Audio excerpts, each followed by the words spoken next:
बेस्टमध्ये काम करणाऱ्या एका कर्मचाऱ्यानं धक्कादायक कृत्य केलं आहे. या कर्मचाऱ्यानं आपल्या 15 वर्षाच्या मुलाची निर्घृण हत्या करून आत्महत्या केल्याची घटना समोर आली आहे. पालघरमधील आदिवासी बहुल गावात घडलं आहे. पोलिसांनी सांगितलं की मृत व्यक्ती मुंबईच्या बेस्ट बसचा कंडक्टर म्हणून काम करत होता.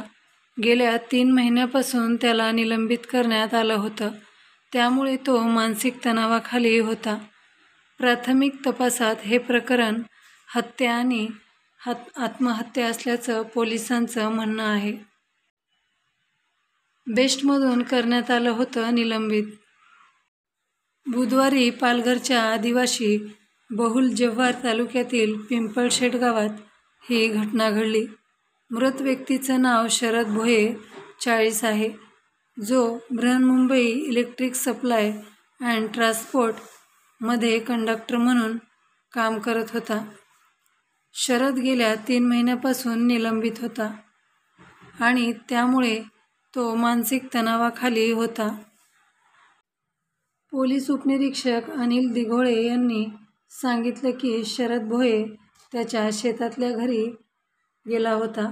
10वीत शिकणारा त्याचा मुलगा भावेश भोये शाळेतून घरी परतला तेव्हा शरदने त्याचा गळा दाबून खून केला. मुलाचा गळा दाबला, जोरात खाली आपटलं.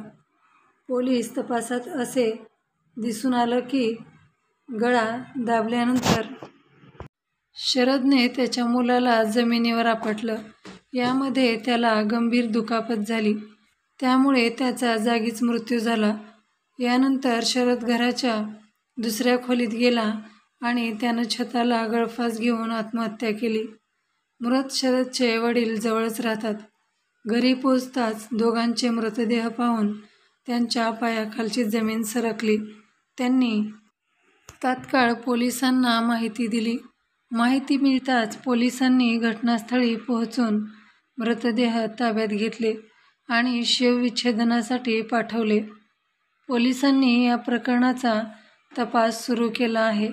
निलंबनामुळे शरद भोये बऱ्याच दिवसापासून मानसिक तणावात असल्याचं पोलिसांचं म्हणणं आहे. सध्या पोलीस या प्रकरणाचा सखोल तपास करत आहेत. कुटुंबातील इतर सदस्यांचीही चौकशी केली जाते. या घटनेनंतर गावात शोककळा पसरली आहे. सरकारी नोकरीत असलेला एक सुशिक्षित व्यक्ती असं पाऊल कसं उचलू शकतो, याचा लोकांना धक्का बसला आहे.